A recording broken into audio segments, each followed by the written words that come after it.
Terry Barber is a best-selling author and founder of Lighthouse Catholic Media. Jesse Romero is a retired law enforcement officer, a former kickboxing champion with a master's degree in theology. And together, they share a passion for evangelization and PhDs in common sense. You're listening to The Terry and Jesse Show on Immaculate Heart Radio. To join the show, call 888-526-2151. Here's Terry and Jesse. Our Lord and Savior Jesus Christ told us today at Holy Mass, He said, "The harvest is abundant, but the laborers are few. So ask the master of the harvest to send out laborers for his harvest. Go on your way. Behold, I am sending you like lambs amongst wolves." Yep. That's what the Terry and Jesse Show, that's what we're here. We're trying to help people realize that we're supposed to go out there, and we're supposed to go out there and serve the Lord Jesus Christ, and yes, and be a lamb amongst the wolves. Hey, did you hear about this at the Senate confirmation hearing of Representative Ryan Zink? He's from Montana. I thought it was very interesting. Somebody took a picture of him, of his socks as he was sitting down. He's being nominated by Donald Trump to be the new Secretary of the Interior. Well, at his Senate confirmation hearing, Representative Zink wore something unusual. He wore socks with Our Lady of Guadalupe imprinted on them. This was spotted by Melanie Mata from the National Political Staff photographer at the Washington Post. She snapped the picture, put it on Instagram, and I think what's very interesting is that Representative Zink, according to the Pew Forum, his religion is Lutheran, not Catholic. Who knows? Maybe he's going through a conversion. Here's another good news story. You know, a lot of people from the White House staff, we don't know how many. We know so far Kellyanne Conway is going to be attending the March for Life, along with other undisclosed people from the White House staff will be at the March for Life. And to me, what a difference this makes, you know, when we change administrations, because to think that many people in the Trump administration will go. In fact, the article says, Sean Spicer says that at the Walk for Life, at the March for Life, it says there will be a heavy administration present at the March for Life. And again, I don't think it's a secret that the president campaigned as a pro-life president, and it's something very important for him, as evidenced by his nixing the Mexico City policy a couple of days ago, which defunds money for international abortion. Terry, who else is going to be there? I got big news, everybody. I'm so excited that the White House just confirmed Vice President Pence to speak at the March for Life. Now, I'm saying, is this true? Is this microphone on? The Vice President of the United States? I have to ask myself, in all the years that we've been going to this march, have we ever had someone like the Vice President speak at the March for Life? Last time I looked, I don't think so. But, you know, Jesse, it's refreshing to see that. And I just want to mention, we got more good news, but I want to, before we play this clip from Ben Shapiro, who happens to be a Jewish gentleman that we've been very impressed with his writings, he has something to say about Planned Parenthood that I thought made sense. But I just want to throw something before we put the clip on, that the founder of Planned Parenthood, Margaret Sanger, here's what she said. And then ask yourself, is that someone who I want to help with me, with my family? She said, the most merciful thing that a family does to one of its infant members is to kill it. Okay, that's her statement. I have it here. Now, Mr. Engineer, would you play this clip from Ben Shapiro about Planned Parenthood? If you're like 7 in 10 Americans, you probably haven't heard anything at all about Planned Parenthood killing unborn babies and then selling their body parts to the highest bidder. You've probably heard about a random dentist killing a magic lion out in Zimbabwe. You've probably heard about Miley Cyrus's armpit hair, but the media don't want you to know that your tax dollars are funding the mass murder and organ harvesting of actual children in the womb. I'm Ben Shapiro, and this is Hardwired. So, why are the media covering up the brutality of Planned Parenthood? Because it might make you uncomfortable. Worse, it might make Democrats uncomfortable because Democrats love Planned Parenthood. The Democratic Party platform stands for the ability of a woman to crush her baby's head 1 minute before birth, and they want you to pay for it. It's actually in their platform. Quote, Democratic Party strongly and unequivocally supports Roe v. Wade, and a woman's right to make decisions regarding her pregnancy, including a safe and legal abortion, regardless of ability to pay. President Obama, as a state senator in Illinois, he actually called for a fully formed living baby to be killed after birth. He said such a child was merely a fetus outside of the mother's womb. That's how Democrats think. We have it on gruesome tape. Here's a top Planned Parenthood doctor talking about how to use less crunchy techniques to kill babies so that their organs can be more easily sold. How he feels about using a less crunchy technique to get more whole specimens. And here's another top Planned Parenthood doctor talking about the ease with which baby intestines can be harvested and eyeballs can be extracted. These orbits are good too, and at this stage you start to get the retinal pigment epithelium, which is in the back, which is you've collected that before. So all the orbits are so easy. It's just delightful. A third top Planned Parenthood doctor negotiated over baby body part prices while standing over a tray of dissected children. I think the per item thing works a little better just because we can see how much we can get out of it.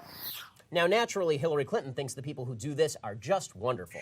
I'm proud to stand with Planned Parenthood. But when Hillary Clinton is shown video of Planned Parenthood doctors talking about selling organs, even she pretends to find it, quote, disturbing. People who claim they're disturbed by the sale of baby organs but are totally fine with the crushing of their heads are moral idiots. It's like saying you're disturbed by the whipping of American slaves, but not by anyone holding them as slaves in the first place. Here's the truth. Abortion ends a human life. The science is settled. By 3 weeks after sperm meets egg, the baby's brain, spinal cord, heart, and other organs begin forming. That's about the time when most women notice they're pregnant in the first place. By week 4, we've got early facial features. By week 7, the baby has toes. By week 9, the baby is developing external genitalia. By week 10, the baby has started growing fingernails. And that's all in the first trimester. That's the least controversial abortion period. But we treat these innocent human lives as junk for the garbage disposal. During the first 3 months of pregnancy, doctors plunge a tube with an edged tip into the womb. They then use the suction power of the tube to literally tear apart the child while it's alive, and then suck the pieces out of the mother's womb. This is called suction aspiration. Unpleasant? Try dilation and curettage. In this version of abortion, doctors use a curette, which chops up the baby inside the womb and then scrapes it right out. As the baby grows, the methods of abortion get uglier and uglier. There's dilation and evacuation, in which doctors use a forceps to crush the baby, including its brain and spine. The pieces are then removed. And as a last resort, doctors use partial birth abortion. Democrats love partial birth abortion. This is a procedure in which doctors use an ultrasound. They find a baby's legs with the forceps. They pull it into the birth canal. They deliver the entire baby except for the head. And then they stab the baby in the skull with the scissors, insert a suction tube into the skull, and suck out the brains. This is also the preferred method for ensuring that the internal organs are best preserved, so Planned Parenthood can hawk them to Big Pharma. Taken in total, these various forms of abortion and others are used to murder approximately 3,000 babies every single day in America. That's over 1 million babies a year. That's 55 million children since Roe v. Wade. The media want to keep us blind to these facts, or perhaps we want to blind ourselves. But by blinding ourselves to murder, we become complicit in it. Wow. Wow, that sounds like Catholic theology, that very last statement. Yeah. When you look at the Catechism, sick. When you look at the Catechism, there's 9 ways to be complicit in sin, 9 different ways. And one of the ways is being silent about unspeakable evil. The Catechism says when you're quiet and silent about unspeakable evil, you're complicit with sin. And it's funny, he's a practicing Jew, but again, it goes to show you that when somebody's pursuing the truth, they're rooted in the God of Abraham, Isaac, and Jacob in the 10 Commandments. A Jewish thinker like Ben Shapiro and ourselves, the Terry and Jesse, who are Catholic Christians, we're on the same page when it comes to this. And I know that this was very descriptive, but the only way people, their hearts are going to change is if they hear descriptive and the unspeakable evil that happens in abortion. Wow, that was hard to listen to, I have to admit. Folks, I'm giving away Anger and Forgiveness CD by Deacon Bob McDonald. This is a CD from our Lighthouse selection that I've distributed hundreds of thousands of these. It's a powerful, powerful CD. If you know anybody who has a hard time forgiving someone, this is a permanent deacon who's a doctor, also a medical doctor. I'll give you 2 copies if you call 877-526-2151, or you can get the 3 CD set at a discounted rate. Also, just because I want something for the kids, for mom and dad, I have a DVD called Miracles of Jesus, and Matt Arnold did it. It's using sacred art to convey all the miracles that took place in the New Testament with the Gospels. It's a beautiful DVD, and you just give a little donation for the shipping on that, too. 877-526-2151. Don't forget, we have the Spiritual Warfare Conference coming up. We still have some seats available. The 25th of February, Jesse Romero will be there. We got a great lineup for that, and the same number is 877-526-2151. But, Jesse, you're also coming out this week. I just announced it. May 6th of this year, you're coming back out to the Sacred Heart Chapel to give a conference on the use of marijuana. Can you tell our listeners, Mom and Dad, why they should come to that event, too? Yes, because this is a problem, once again, big time, that's been inserted by the devil using secular humanist forces, and it's growing from one state to another. And Catholic kids are being indoctrinated in government schools, and they're being told how to argue against their parents on this issue. And I find most parents that I talk to, their head spins when their child comes home from school and says, "Mom, Dad, what's wrong with marijuana?" That's the title of a book I just wrote. What's wrong with marijuana? 50 questions and answers. I take all the questions that Gen Xers ask and millennials ask, and I answer with scripture, theology, catechism, Thomistic thought, federal law, medicine, and science. And I'm going to keep doing this seminar every single year till we fight this back, till all the Southwest knows how to argue back against this evil. You want to come? Call 877-526-2151. More in a moment.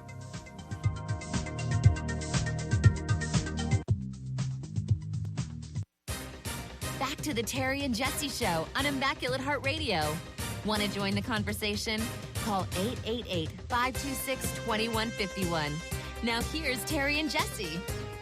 You got to ask yourself, what is prayer to you? Is it your steering wheel or is it your spare tire? This is Common Sense Catholicism. Hey, did you know that in the Women's March on Washington, there's a good piece we have at Terry Jesse Show, the Twitter account, or the website, the terryandjesseshow.com or jesseromero.com. There was a Muslim woman who investigated how the Women's March on Washington was funded, which is the money behind it, or how did they receive the money to fund this march. See, here's the difference between when Catholics and Protestants, when we march, for example, this weekend, nobody's paying for us. People go out of the goodness of their heart because they believe it, and they're not getting paid by anybody. We go because it's the right thing to do, because we believe in God and we want to promote the pro-life ethic. But it's funny that some of these leftist marches, the only way some of these people show up is they have to get paid. Well, this female writer by the name of Azra Nomani, she calls herself a Muslim feminist. She says that she investigated the Follow the Money trail. She says Soros has funded at least 56 of the march's partners for the Women's March on Washington. And she also mentioned this. She says, on issues I care about as a Muslim woman, the Women's March, unfortunately, has taken a stand on the side of partisan politics that has obfuscated the issues of Islamic extremism over the 8 years of the Obama administration. And she basically says, you know what, I'm a woman, I'm a feminist, and I believe in the Women's March, but the fact is, they don't mention anything. They've obfuscated the whole thing about Islamic extremism. And she also says here's something very important. She says the Women's March, the partners include on American Islamic relations, which has not only deflected on issues of Islamic extremism post 9/11, but they also oppose Muslims' reforms that would allow women to be prayer leaders and pray in front of mosques without wearing headscarves and symbols of chastity. So I just give kudos to this female Muslim writer. She's a brave woman for, first of all, writing the facts about George Soros, the way he's funding this, and number two, talking about the way this is a partisan politics march on Washington. Well said, Jesse. And also, over the week we've been talking about how the mainstream media doesn't seem to follow any of these marches for life on the West Coast, East Coast. And we've been saying that for years. But a very, very high official in the U.S. government he must be listening to the Terry and Jesse show. I'm joking, everybody, because he's saying the same thing. He called out mainstream media for failing to cover the March for Life. And I'd like to surprise you on who said that. Mr. Engineer, play that clip. Ask you while we're standing outside, could you hear the voices from the Women's March here in Washington? We know there were more than 1 million people who turned out, and you are their president now, too. That's true. Could you hear them from the White House? No, I couldn't hear them, but the crowds were large. But you're going to have a large crowd on Friday, too, which is mostly pro-life people. You're going to have a lot of people coming on Friday. And I will say this, and I didn't realize this, but I was told, you will have a very large crowd of people. I don't know, as large or larger. Some people say it's going to be larger, pro-life people. And they say the press doesn't cover them. I don't want to compare crowd sizes again. No, you shouldn't. But let me just say, what they do say is that the press doesn't cover them. We saw... Well said, Mr. President. Thank you very much. You know what? It's funny. We have been saying, Terry and me have been saying this, and anybody with common sense, any person of goodwill that has a faith life, we've seen this for years. The way the media, the mainstream media, eclipses these faith-filled events. But I'll tell you what warms my heart is that now, for the first time in my entire life, I have heard a sitting president say something that I've known for 25 and 30 years. But I'm a nobody. I'm a little sounding board here myself, me and Terry. Absolutely. But now we have the highest official in the country that's calling the media out for its media bias. That's a breath of fresh air. By the way, before we continue, I just want to mention, Terry, where are you going to be at this weekend? Where I'm going to be at this weekend, right. Because... I just want to mention, you go first. We have an article for you that is going to be powerful. Oh, yeah. We're going to talk about the wall in the next couple of minutes, and I'm going to connect what Trump says, President Trump says, with what Pope Francis says, and then the police is going to come out in me. I'm going to give you a law enforcement perspective on why we need the wall from a policeman's point of view. I think it's going to blow you away. But Terry, where are you going to be at this weekend? I'm going to be at the, let's see, where am I going to? I'm going to be at the Church of Good Shepherd on Sunday giving a talk to some Hollywood people. And I'd love to have you come to the Church of Good Shepherd in Beverly Hills. And then on Saturday, I'm going to be at the Biblical Studies Conference with Dr. Hahn and all the rest of the guys we've been promoting, so I'd love to see you there. Also, if you want me to come to your parish to speak on evangelization, you can always call that toll-free number, 877-526-2151 number. Before Jesse says where he's going to be, I want to remind you of something, and that is the Anger and Forgiveness CDs that I've been promoting with Deacon Bob McDonald. I've never heard anybody listen to this and say, wow, I've been having difficulty forgiving. I mean, I've heard everybody say this CD was powerful in helping them forgive a brother or sister. It's by Deacon Bob McDonald. Anyone who has not had a problem with forgiveness, get that CD by calling 877-526-2151. Jesse, where are you going to be this weekend, brother? This weekend, I'm going to be at the Spokane Band of Brothers Men's Conference. That's in Washington. With Doug St. Thomas, right? with Doug Barry. All right. St. Thomas More Catholic Church, Spokane, Washington, Awesome. all day Saturday, January 28th. Also, I got a text here from a good friend of our show, a guy by the name of Patrick Madrid. I don't know if you've heard of him. And he asked me to put this out. No problem, Pat. Pat's going to be this Saturday. He's going to be here in Phoenix, Arizona. I'll be gone. Pat will be here in Phoenix, Arizona. He's going to be at St. Clair of Assisi Catholic Church in Surprise, Arizona. Great. He's going to be here from 8 a.m. to 3 p.m., an all-day conference with Patrick Madrid, St. Clair of Assisi Catholic Church this Saturday, Surprise, Arizona. Be there or be nowhere. All right. Hey, I want to talk about, we got a couple, I just want to introduce the articles, and then we'll really get into it on the next segment. But this one article, it says, Trump tweets, "We will build the wall." Now, here's what it says. Just a couple of little bullet points. Then we're going to use Pope Francis's comments. Then I'm going to get into the law enforcement. President Trump announced yesterday about the Mexican border wall and he said he tweeted out, "Big day planned on national security." He says, among other things, we will build a wall. Now, here's what he said, and this is something that's common sense. I don't know where people disagree with this. He said this: I want legal immigrants to come through the front door. We don't want illegal immigrants. This is common sense legislation. Now, here's what I'm saying. This is what every country in the world does. Every country in the world agrees with what President Trump says. Every country in the world wants legal immigrants to come through the front door. Of course. They don't, no country.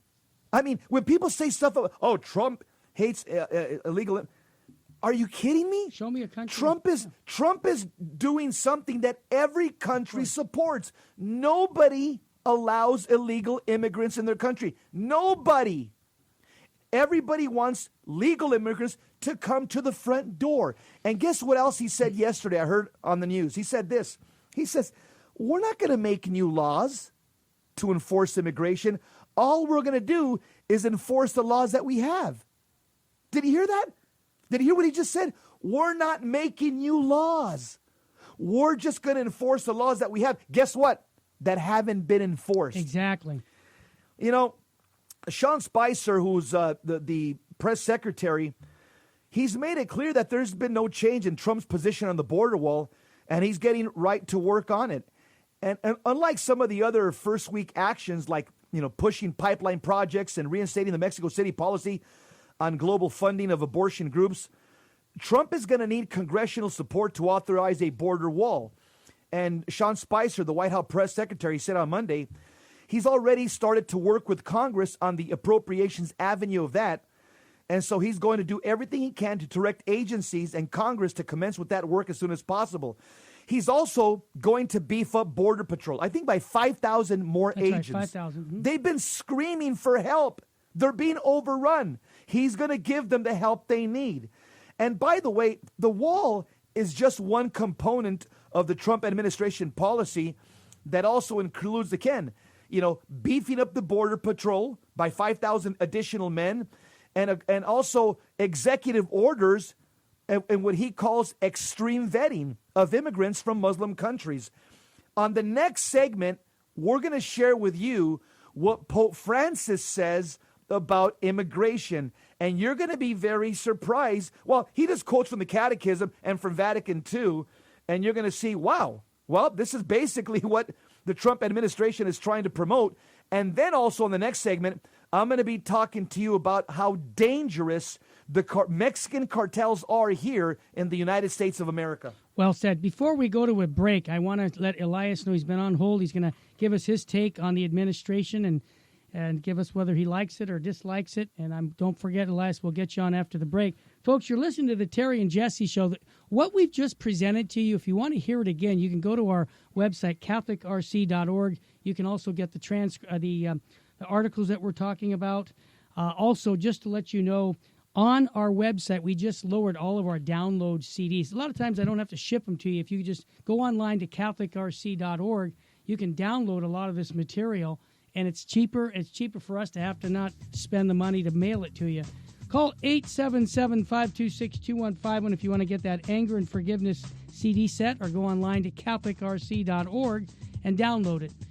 And that number, you can also go to the Spiritual Warfare Conference on February 25th with Jesse Romero, David Arias, a former Satanist. Call 877-526-2151. When we come back, we'll take your call. We'll be right back.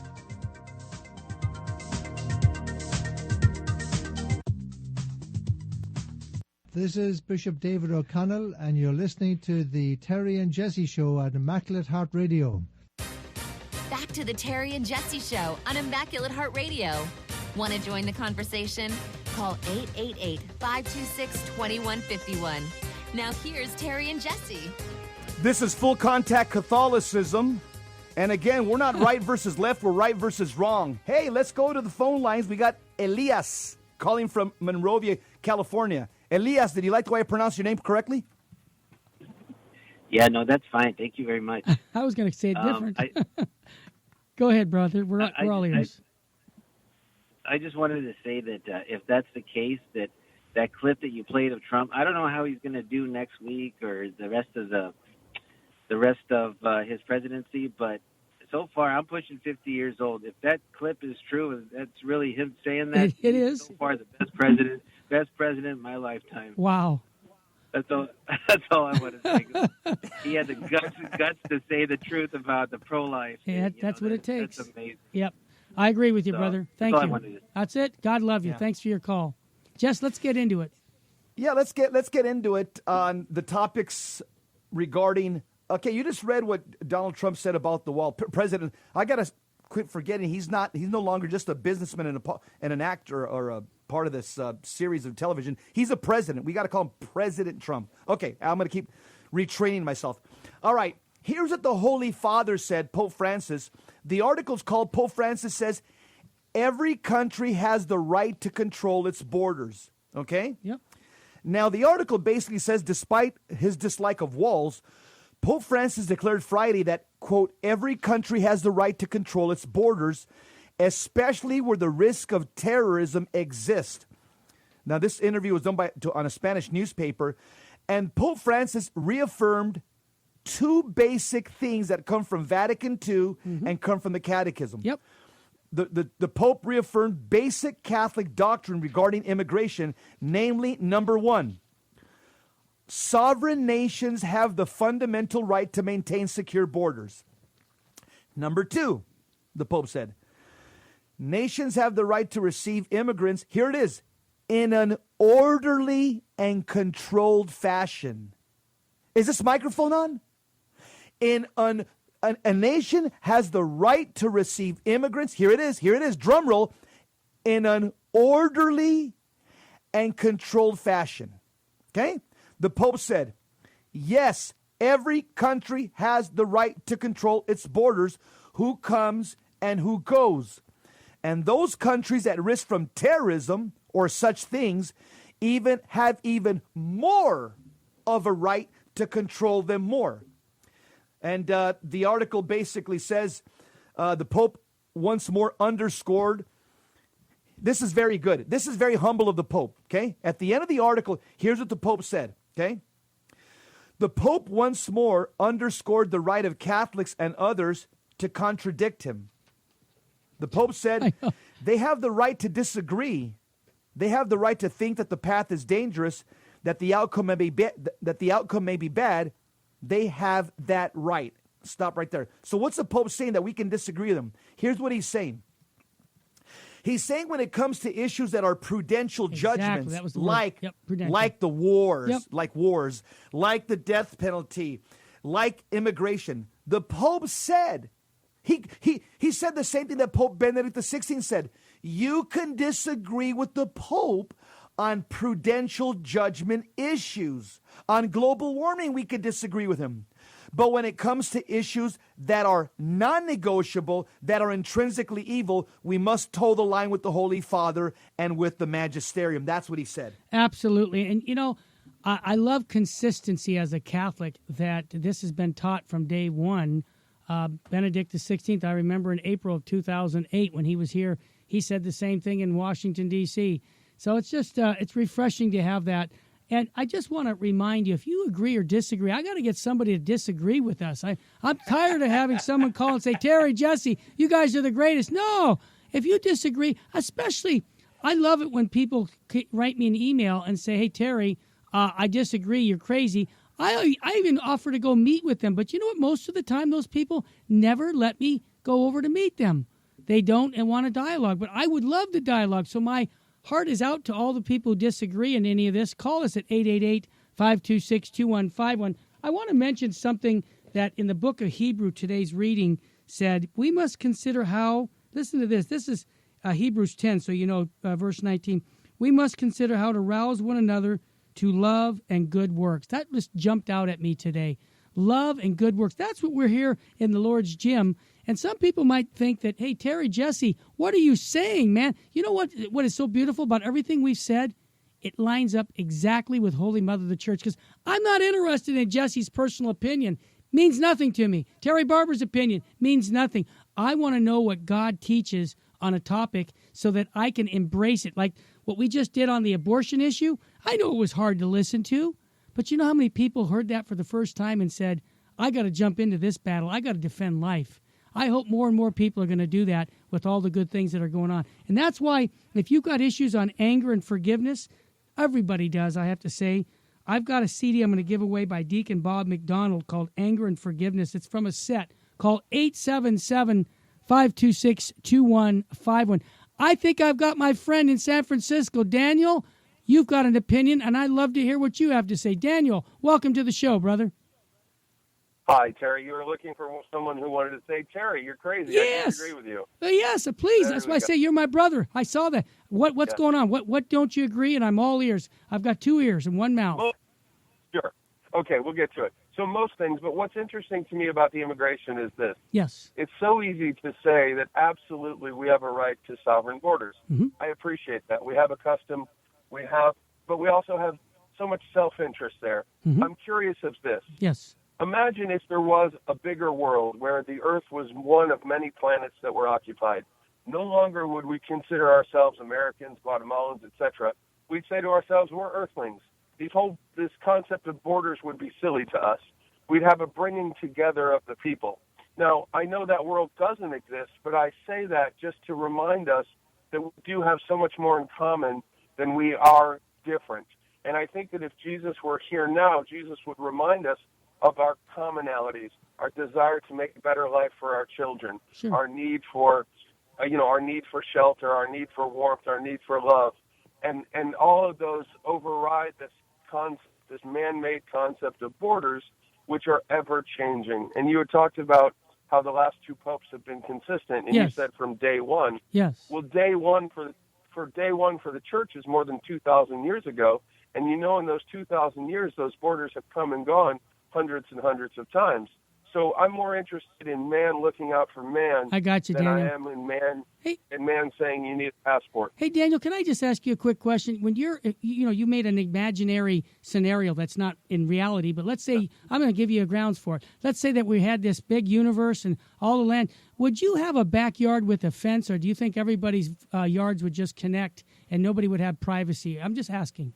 I just want to know. It's a wonderful question, but I think that question brings me to this. Yes, When I was a child, Yeah. When I was a child, we had no fences. I lived in an area Mm-hmm. and at a time when we had no fences.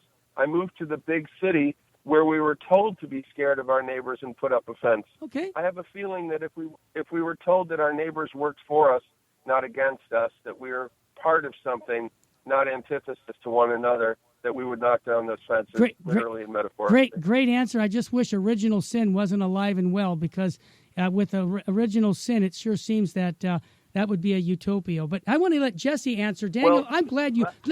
I'm jumping in because my brother Jesse's staying quiet, and this is a 3-way. Jess, jump in, brother. Yeah, the only thing I want to say is, again, here goes Jess again, always appealing to the Bible. Guilty. I don't appeal to secular humanist thought. I appeal to the Bible. Guilty. Okay?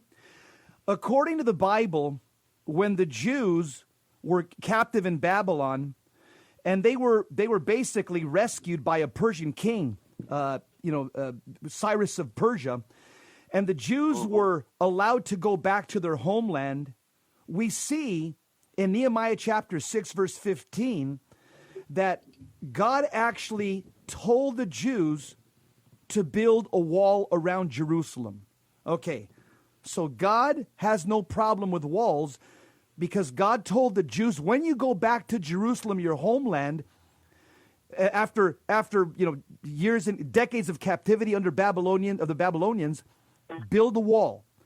Not only that, somebody may say, "Oh, Jess, you're quoting the Old Testament. That doesn't apply to us." Well, what about the New Testament? Because I assume that all of us are New Testament Christians. Of course. I know I am. I know Terry is. In the book of Revelation, chapter 22, it talks about heaven, and in verses 14 and 15. And it actually says in that passage that there's a wall in heaven. God has a wall around heaven. Now, we can argue it's just a metaphor. It's just a figure of speech. Well, I don't know that. I haven't been there yet. I'm just reading it at face value.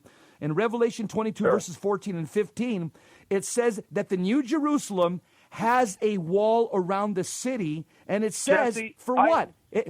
Yeah. Go ahead, Daniel. Here, last thing. I am so convinced by what you have said, Jesse.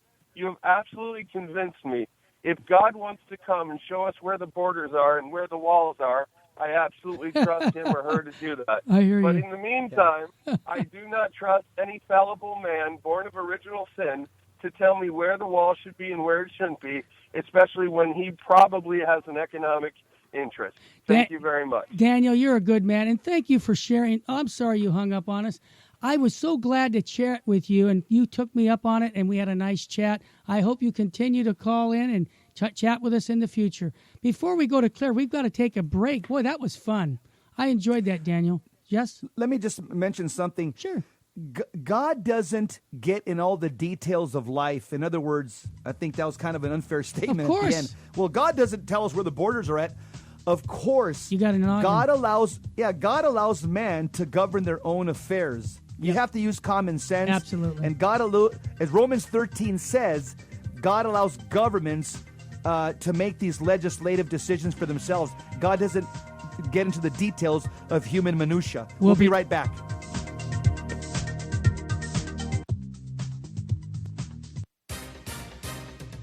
This is Dr. Scott Hahn, and you are listening to the Terry and Jesse Show on Immaculate Heart Radio. You know, when you think about it, pain is temporary and victory's forever. Amen. You know what? No pain, no gain. That's what the Christian life's all about. We got somebody who wants to make a call or ask a question. Go ahead. Claire in Go ahead, San Claire. Jose. Welcome to the show, my friend. Go ahead. Claire? Yes, thank you. I have a question about sanctuary cities. I really have to admit I didn't know anything about them until this week.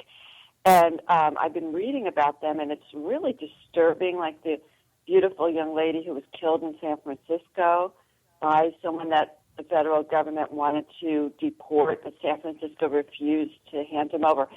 So can you please explain, what are they? Where are they? Are they all over the country? And how have cities gotten away with basically rebelling against the federal government and deporting these Good felons question. sometimes? All right. Great question. Go ahead. A sanctuary city, basically, it's a political term that's used to apply to cities in the United States that have policies that are designed to not prosecute undocumented persons. Okay, that's basically what a sanctuary city is. I mean, if you can look on the internet and see how many sanctuary cities are in the U.S., there's a bunch. I know LA, Los San Angeles, Francisco. San Francisco. Yep. I know Chicago. Yep. I'll be honest with you. I don't want to be partisan. I just want to give the facts like Sergeant Joe Friday. You'll find the cities, the big cities that are run by Democrats, they're the ones that are basically calling their cities sanctuary cities. Well, they will not cooperate with the federal government. So that's basically what a sanctuary city is. A city that's basically saying we're not prosecuting anybody That's here it. who's undocumented. We're not going to listen to federal law. So that's the short and the long of it. That's it. Let's Claire, thank you very much for your call. I know that we've got only a few minutes left, but I want to go to Texas. I was out in Texas not too long ago, last weekend. Oswaldo, did I pronounce your name right? In Laredo, Texas. God love you. Welcome to the Terry and Jesse Show. What's on your mind? Yes, the brothers, Terry and Jesse. I was listening to the gentleman a few minutes ago, but I was just having a thought here that when Jesus says in Matthew chapter 28, verse 20, to go and make disciples of all nations, doesn't there, is the Lord recognizing that there's a lot of nations and that every nation has its sovereignty? Yeah, I got it. Yeah. Sure. Yeah. Good question, Jess.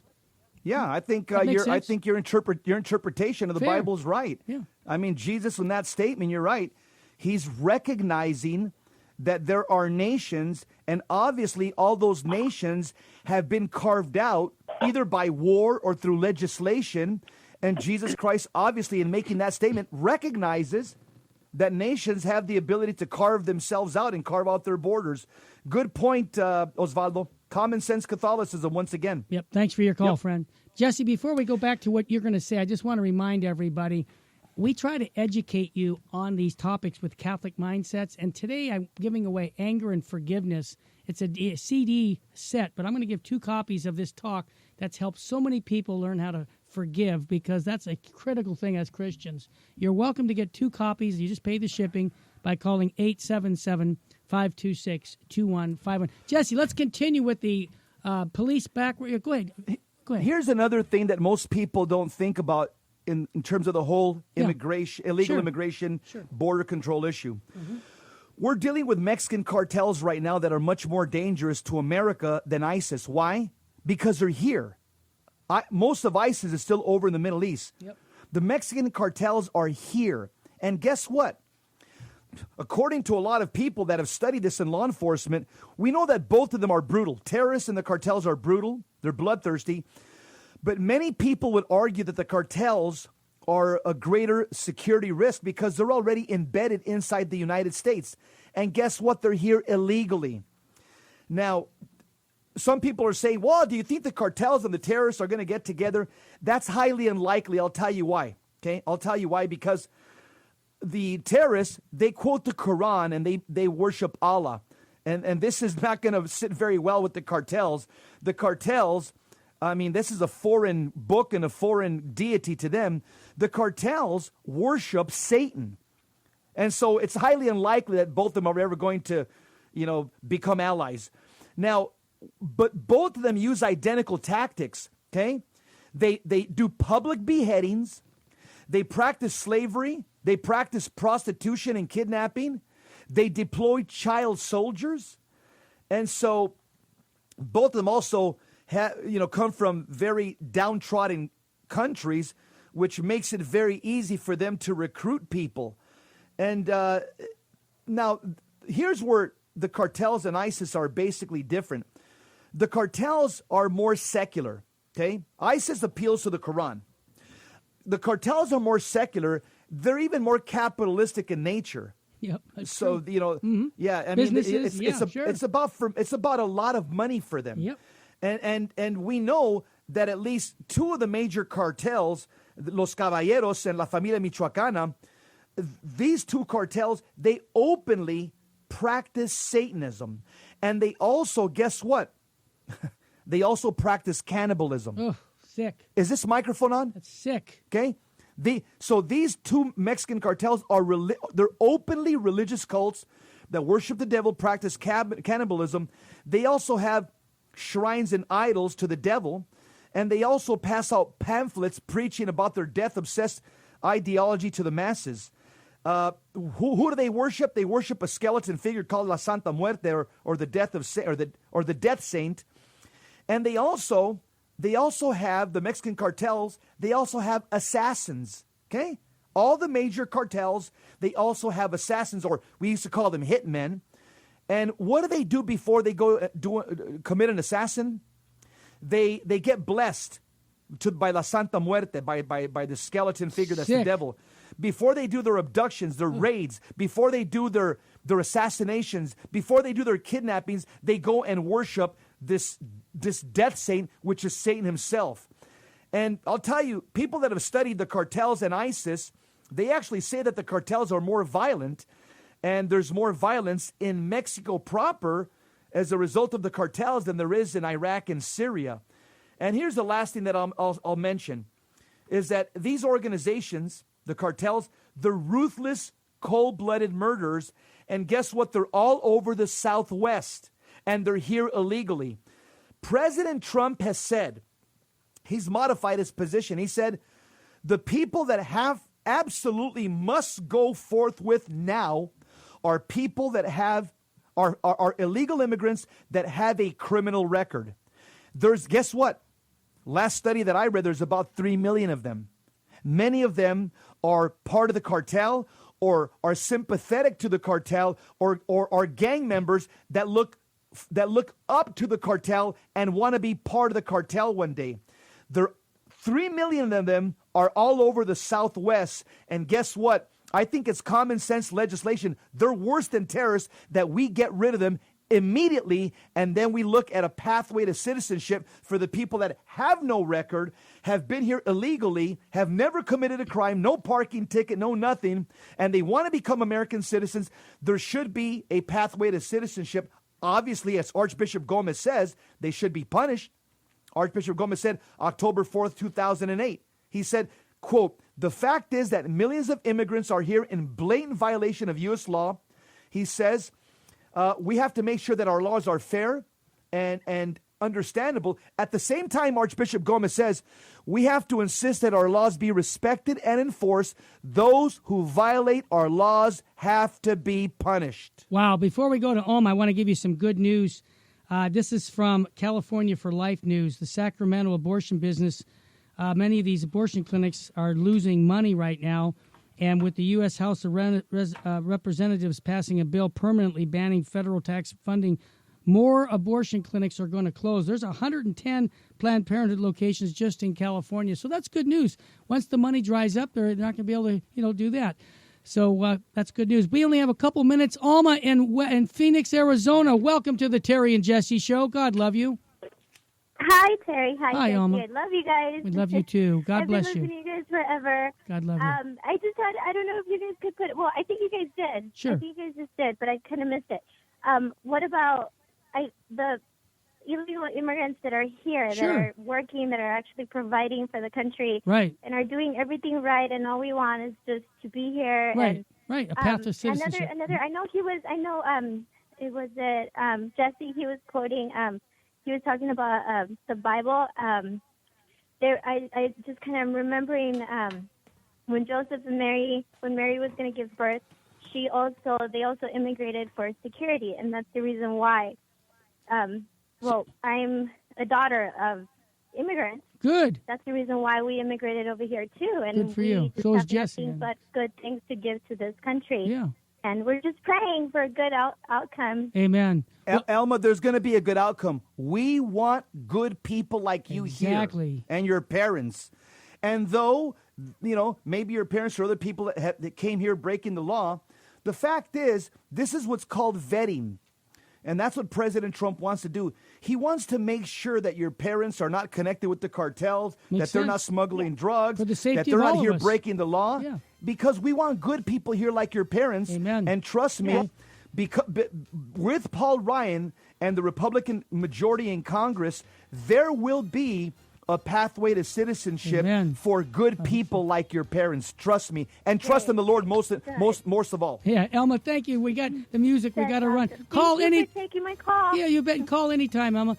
This is the Terry and Jesse Show. We always say we're too blessed to be stressed, too anointed to be disappointed, and if hope was money, we'd be billionaires. Thank you for joining us in this hour. Tell your friends about the Terry and Jesse Show. If you'd like to get our app, where you can listen to our show anywhere in the world, just go to your app store and type in the Terry Jesse Show. Also, just to remind you, I am giving away that Anger and Forgiveness CD. I'm going to be here answering the phones. I'd love to chat with you. Call me at 877-526-2151.